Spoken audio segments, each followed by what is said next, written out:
Bonsoir à tous. Frappée par une très forte sécheresse depuis plusieurs mois, la Somalie pourrait-elle être en situation de famine en 2023 ? On en parle dans un instant avec notre invitée Nadia Djoti, chargée de projet Afrique de l'Est et Asie, pôle urgence au Secours catholique. Mais pour commencer, quelques repères géographiques. Située en Afrique de l'Est, dans la corne de l'Afrique et bordée par l'océan Indien, la Somalie est frontalière avec Djibouti, l'Éthiopie et le Kenya. En 1991, elle s'est enlisée dans une guerre civile qui a fait des centaines de milliers de morts. Après la chute du dictateur Siad Barre, le pays s'est divisé. Au nord, dans la région de l'ancienne Somalie britannique, est né le Somaliland, État autoproclamé mais non reconnu par la communauté internationale. Dans le nord-est, la région semi-autonome du Puntland a vu le jour. Au sud, ce qu'il reste de la Somalie est conduite par un gouvernement fédéral faible et qui ne contrôle qu'une partie de la côte et quelques quartiers de la capitale, Mogadiscio. La population est d'environ 16 millions d'habitants. Sur le plan religieux, 99% sont musulmans sunnites. Les chrétiens somaliens sont, eux, moins d'une centaine et vivent cachés. Tout de suite, je retrouve notre invité.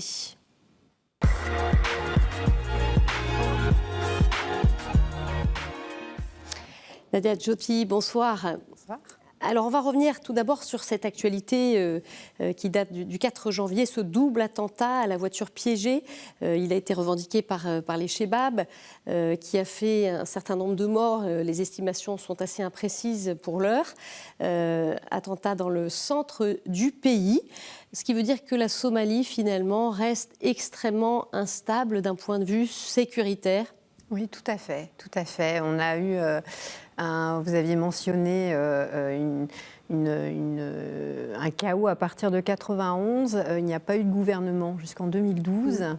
Et le retour à la normale, entre guillemets, est complexe pour retrouver un équilibre dans le pays. Et donc, malheureusement, ce type d'attentat est très récurrent. Et justement, pour quelles raisons ce pays tarde à se stabiliser ? C'est un pays qui est entouré de différentes influences. C'est un pays qui est très pauvre, qui justement, pendant cette période d'instabilité, donc c'est plus de 20 ans sans gouvernement, il faut imaginer aucune infrastructure, aucune école, aucune éducation. Et aucun repère, aucune autorité locale qui gère des questions comme les questions d'eau, d'hygiène et d'assainissement. Donc on a un peu une population livrée à elle-même pendant plus de 20 ans, sans appui. Ce qui a été aussi le terreau de l'extrémisme. Hein. Voilà, tout à fait.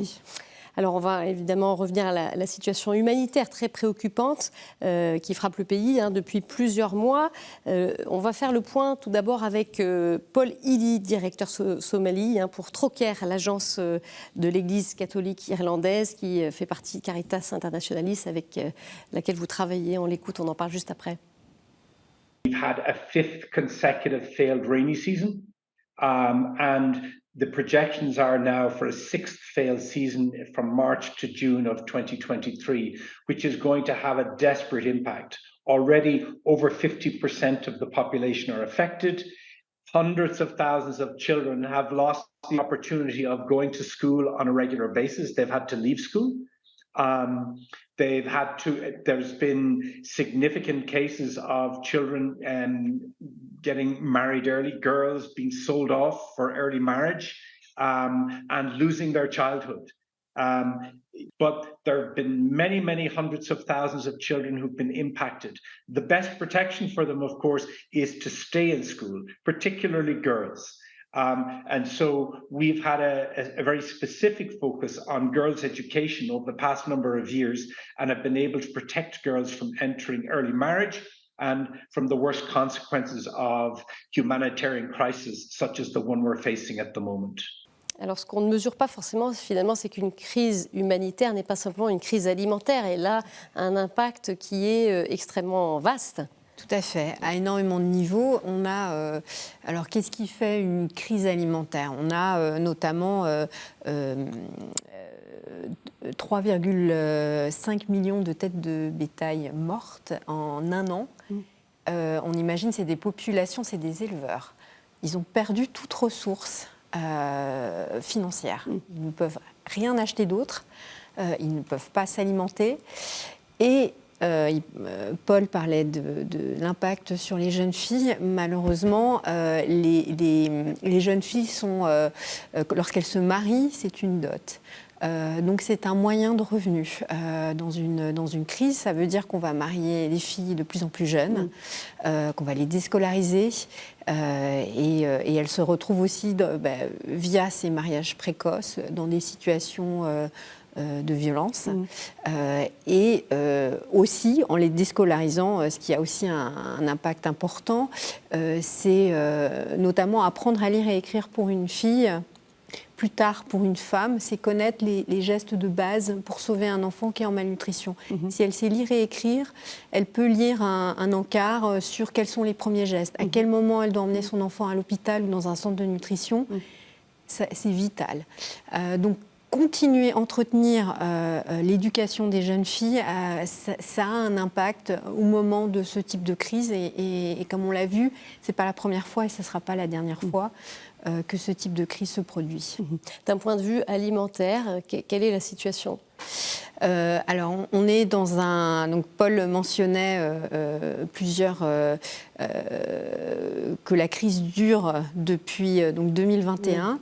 Ce qu'il faut savoir, c'est qu'en Somalie, on a 2 saisons des pluies, 2 par an.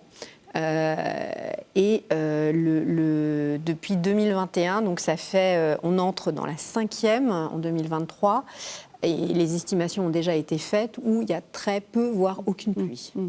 Donc vous imaginez sur un peu plus de 2 ans, aucune pluie dans des sols qui sont déjà très secs. On est dans un climat assez aride, désertique. On ne peut plus cultiver. Les bêtes, je parlais du nombre de bétail qui est mort, mais il n'y a plus d'eau pour qu'ils puissent boire. Et donc, il y a plus ils n'ont plus de moyens de se nourrir. Et donc, tout meurt, littéralement. Donc 50% de la population qui est touchée aujourd'hui, avec des risques, évidemment, j'imagine, variables d'une région à une autre en termes de malnutrition. Voilà. Alors, ce qui va varier, c'est l'accès à l'aide humanitaire. Il y a des régions, à cause du contexte sécuritaires qui ne sont pas accessibles aux humanitaires, malheureusement, et ce qui fait que ça peut avoir un impact plus important sur les populations. Les populations se déplacent vers des zones où il y a une aide alimentaire, où il y a un centre de nutrition, où il y a une aide pour l'accès à l'eau et l'hygiène et l'assainissement, à une eau potable. Et donc ça crée des déplacements énormes. On est sur environ, comme vous l'avez dit, la moitié de la population, c'est 7,8 millions de personnes qui ont été impactées par la crise. Et du coup, on est environ à 1,3 million de personnes déplacées dans le pays qui cherchent une aide humanitaire d'urgence pour survivre, pour que leurs enfants survivent. Est-ce qu'il pourrait y avoir une famine en 2023, au sens où on l'entend selon les critères internationaux ?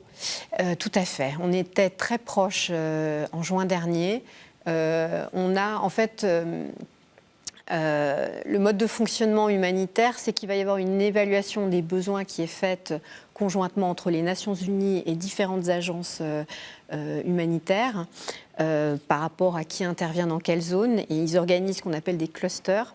Une réflexion se pose sur, il y a un cluster nutrition, un cluster santé, un cluster éducation, qui nous permet de comparer et mettre en évidence les besoins dans les régions, et qui vont estimer les besoins du pays. Et en juin 2022, les besoins n'étaient financés qu'à 11%. Il y a eu une première sonnette d'alarme qui a été tirée. Ça a permis de débloquer des fonds, ce qui fait qu'en 2022, 57% des besoins ont été financés. Aujourd'hui, la crainte, c'est que la situation ne s'améliore pas. Il va falloir à nouveau financer une aide humanitaire d'urgence. Et est-ce qu'on va avoir les fonds ?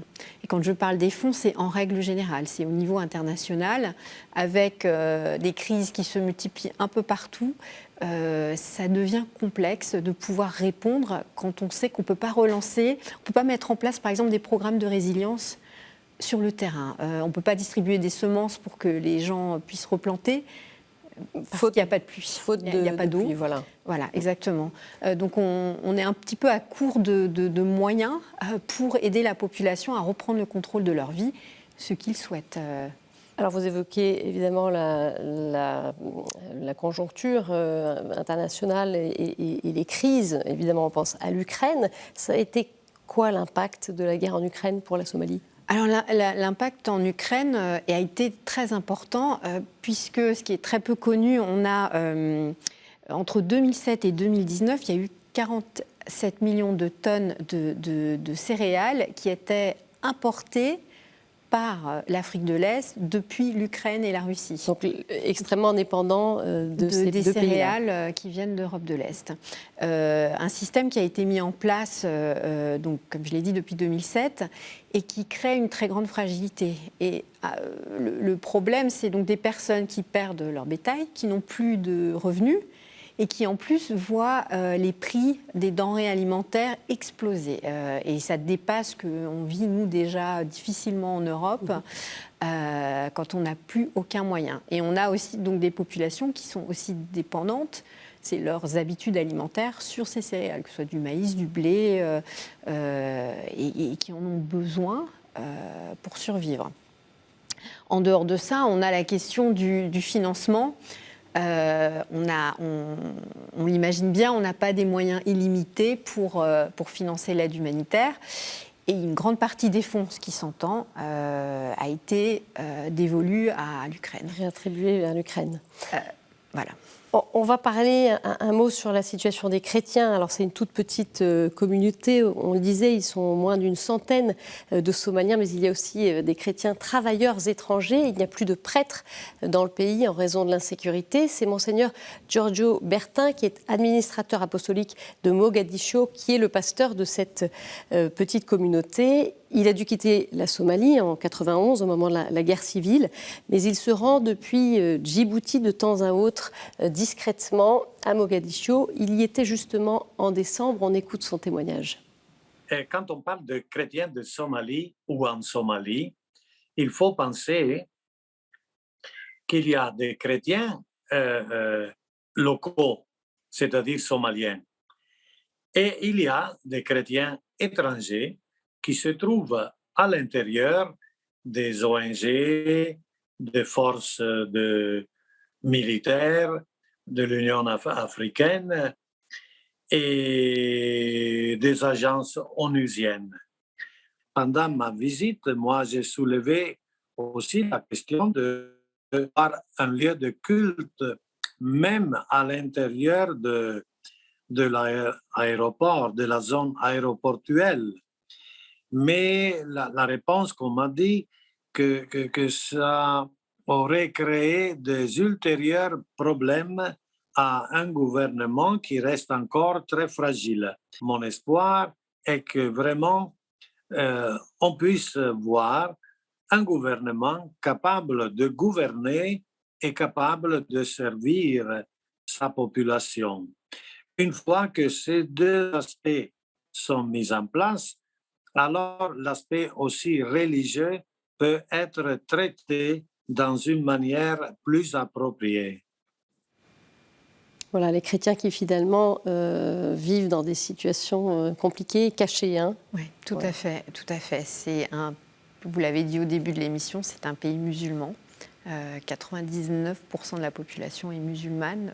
Un petit peu plus, je pense, comme vous disiez, une centaine de personnes qui sont chrétiennes. Et donc, du coup, c'est pas simple d'être... Alors, vous Secours catholique, vous soutenez des projets en Somalie, dans la région de Guédo, qui est frontalière avec le Kenya et l'Éthiopie. Et c'est compliqué, justement, en tant qu'organisation chrétienne, de travailler sur place ? Alors, donc nous, on travaille avec notre partenaire qui fait partie du réseau Caritas, donc Caritas Irlande. Elle travaille en Somalie depuis 25 ans, bien qu'étant une organisation chrétienne. Elle ne met pas en avant le fait qu'elle soit une organisation chrétienne. Leur nom est Trocaire. Il n'y a pas de connotation, il n'y a pas de signe de croix. L'organisation est là pour aider les populations sans mettre en avant son origine. Trop risqué ? trop risqué. Alors, il y a la question du changement climatique, bien sûr, qui impacte aussi la Somalie. Est-ce que là-dessus, il y a des actions préventives qui sont menées, qui permettent d'anticiper et comment aussi les populations locales sont-elles impliquées dans leur propre développement? Alors, il y a une réflexion qui est en cours au vu des changements climatiques et ça dépend des pays et des zones. On travaille par exemple en Asie sur la réduction des risques et des catastrophes pour prévenir l'impact qu'il peut y avoir des monsoons, des inondations. On travaille en ce moment à une réflexion sur les pics de sécheresse et l'impact, notamment via des semences qui sont plus résistantes aux pics de sécheresse, mais ça implique aussi des changements d'habitudes alimentaires des populations. C'est pas toujours simple, il faut pouvoir l'accompagner, sensibiliser. On réfléchit aussi à par exemple, on forme les enfants dans les écoles à gérer des jardins potagers. Ça permet de s'alimenter en période de crise, ça requiert un petit peu moins d'eau. On réfléchit à comment un petit peu permettre, notamment sur les questions d'élevage, on ne pourra pas changer ses habitudes, mais comment on peut réfléchir autrement à ce que des éleveurs puissent survivre et puissent aider leur bétail à survivre. Alors face au changement climatique, est-ce qu'il y a des actions préventives qui sont engagées ? Oui, on essaye de réfléchir à des cultures alternatives, on essaye de sensibiliser les populations à s'alimenter et à vivre autrement, c'est-à-dire, je le disais, les 3/4 sont des éleveurs, ils ont perdu leur bétail. Notamment, on va former les enfants dans les écoles à travailler sur des jardins potagers, ce qui requiert moins d'eau, qui peut se gérer à un niveau communautaire. On travaille une réflexion aussi sur des céréales qui sont plus résistantes à des pics de sécheresse, mais ça requiert aussi une sensibilisation des populations à un changement alimentaire qui peut être drastique dans les années à venir. On va travailler aussi sur, et c'est très complexe, c'est-à-dire je parlais de la sécheresse des sols, comment remédier à l'impact de la sécheresse des sols, comment remédier aussi, puisqu'on a eu à un moment en 2020, il y a eu des inondations, quand il y a une vraie saison des pluies, ça part aussi, ça peut dégénérer très vite. Donc c'est trouver cet équilibre pour permettre à ces populations de survivre sur le long terme. Donc il y a encore beaucoup de travail qui est en train d'être fait sur une réflexion pour prévenir de ces cycles de sécheresse. Alors vous qui travaillez sur ce pays depuis plusieurs années, quelles sont un peu vos raisons d'espérer ? Est-ce que vous voyez des changements, des progrès aussi ? Oui, alors notamment sur la mise en place d'un nouveau gouvernement. On a des représentants régionaux, on a des représentants locaux, on a un vrai dialogue avec eux quand on arrive sur place. Il y a une vraie volonté de construction avec les différents représentants. Il y a une envie de s'impliquer dans la construction de leur pays. Nous, on travaille aussi beaucoup troquère, 99% de l'équipe est somalienne, issue de la diaspora qui a été élevée, éduquée au Kenya et qui a souhaité revenir travailler à la construction de leur pays. C'est quelque chose que je trouve très fort, cette envie de construire leur pays. Voilà. Merci beaucoup Nadia Jyoti pour votre éclairage. Voilà, et on poursuit tout de suite avec d'autres actualités dans le monde.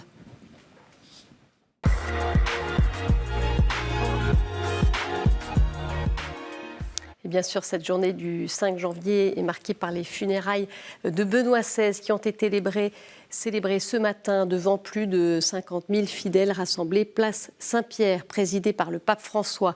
C'est le doyen du collège cardinaliste, le cardinal Giovanni Battista Re, qui les a célébrés. 120 cardinaux, 400 évêques et environ 4 000 prêtres ont concélébré. Dans son homélie, sans le nommer directement, François a dépeint Benoît XVI comme un reflet du Christ, mais aussi comme un pasteur qui sait s'abandonner à la prière et aux soins du peuple qui lui est confié. À la fin de la messe, cette image forte qui restera dans l'histoire, celle du pape François priant devant le cercueil de son prédécesseur. Le pape émérite a ensuite été enterré sous la basilique Saint-Pierre, dans la tombe où Saint Jean-Paul II reposait précédemment. Et des personnalités du monde entier, bien sûr, ont rendu hommage ces derniers jours au pape défunt, notamment des figures d'église en Afrique, comme le cardinal John Onayekhan, archevêque émérite d'Abuja au Nigeria. Il a été créé cardinal par Benoît XVI en 2012, mais ses souvenirs de Joseph Ratzinger remontent à 1965, alors qu'il était jeune étudiant en théologie à Rome, devenu par la suite le seul membre africain de la prestigieuse Commission théologique internationale. L'arrivée de Joseph Ratzinger comme président de cette commission a changé les choses pour lui. On l'écoute. Before he came, it was extremely difficult for me to be able to make myself heard among these prestigious theologians. When he arrived, he made sure that I had a say. Whenever everybody has spoken, he would say, Onayekhan, have you anything to say? That meant that as Cardinal Prefect, he was very interested in hearing what this young Black theologian has to say in this prestigious body called International Theological Commission. I will never forget it. Et puis autre témoignage, celui de Monseigneur Antoine Gagné, archevêque émérite de Cotonou. Il avait accueilli Benoît XVI au Bénin en 2011. Le pape était venu remettre l'exhortation apostolique après le second synode sur l'Afrique qui s'est tenu à Rome en 2009. On l'écoute. Tous les évêques de l'Afrique étaient là pour accueillir cette exhortation. Et le message que portait cette exhortation était un message très, très important. Le pape faisait de l'Afrique l'apôtre de ces valeurs-là. Pardon, réconciliation, justice, paix. Pour lui, l'Afrique devrait être l'apôtre et divulguer, propager, partager ces valeurs à toute l'Afrique, mais à toute l'humanité aussi. Voilà ce qu'on pouvait dire sur Benoît XVI. Vous pouvez bien sûr retrouver l'intégralité de notre programmation sur notre site internet et nos réseaux sociaux. On apprenait également aujourd'hui l'assassinat d'un prêtre au Burkina Faso. Le père Jacques Yaro Zerbo a été assassiné le 2 janvier par des hommes armés non identifiés. Selon un communiqué de l'évêque de Dédougou, le prêtre de 67 ans a été tué dans la localité de Soro, au nord-ouest du Burkina Faso. Et tout de suite, comme chaque semaine, avant de terminer notre édition, place à notre chronique du monde.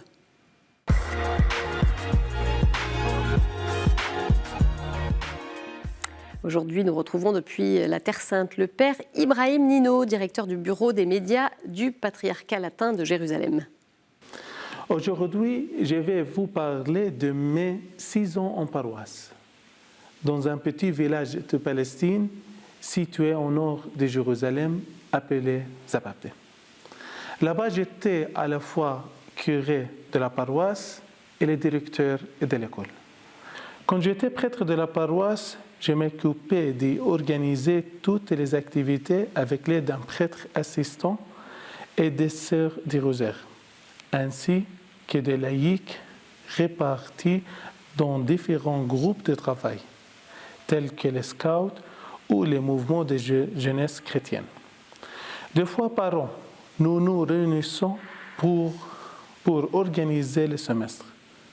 Et puis nous publions le programme afin que tous nos paroissiens puissent choisir et participer aux activités proposées. L'école des Zabapé est la seule école chrétienne et privée de la région. Et elle était destinée aux chrétiens et aux musulmans, garçons comme filles. La majorité des élèves sont chrétiens. L'école suit le calendrier et le programme d'études palestiniens. Elle compte chaque année environ 1100 élèves. Cette école va du KG1 c'est-à-dire maternelle, jusqu'au Tawjihi, presque 18 ans. Ensuite, les étudiants s'inscrivent à l'université de la région. S'ils n'ont pas eu la chance d'y être acceptés, ils doivent aller à Ramallah ou Bethléem. Toutefois, lors des grandes fêtes comme Noël ou Pâques, on les trouve tous au village pour célébrer et recevoir les sacrements dans leur paroisse. Merci Père. Voilà, c'est la fin de cette édition. Vous pouvez la retrouver sur notre site et nos réseaux sociaux. Merci beaucoup de nous avoir suivis. Je vous souhaite une très belle semaine. On se retrouve jeudi. Au revoir.